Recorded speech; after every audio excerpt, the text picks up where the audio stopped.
இப்பொழுது நீங்கள் பார்க்கும் இந்த காட்சி முட்டை குருமா செஞ்சிட்ருக்கேன். அது எப்படி செய்கிறேன்னு பாருங்கள். இப்போ போட்ட முட்டை வந்து எண்ணெயில் பொரித்து, அதாவது தண்ணியில் கொஞ்சம் உப்பு போட்டு வேக வச்சு அதை எடுத்து உளித்து நம்ம எண்ணெயில் வந்து நல்லா அதை வேக வச்சு எடுத்து ரெண்டாக கட் பண்ணி வச்சுக்கணும்.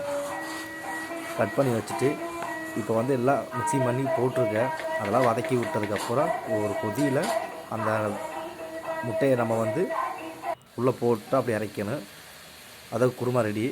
இது வந்து அதுக்கு முன்னாடி இஞ்சி பூண்டு சின்ன வெங்காயம், பச்சை மிளகா, கடுகு, கருவேப்பிலை எல்லாம் போட்டு தாளித்து கொஞ்சம் 2 தக்காளியை போட்டு மிக்ஸி பண்ணி கொஞ்சம் தூள், உப்பு, மஞ்சள், கொஞ்சம் முட்டை குருமா மசாலா ஒரு பாக்கெட்டு, சின்ன பாக்கெட்டை போட்டு மிக்சிலெலாம் அரைக்கிறதே இல்லை, நம்ம அந்த வடச்சட்டிலே நல்லா வதக்கி விட்டு பருப்பா மத்தில் நல்லா கிண்டி விட்டு அது கூட கொஞ்சம் அந்த சின்ன சோயா பீன்ஸ் சேர்த்துக்கிட்டோம்னா சூப்பராக இருக்குது. செஞ்சு பாருங்கள், நல்லா இருக்குது, சூப்பர்.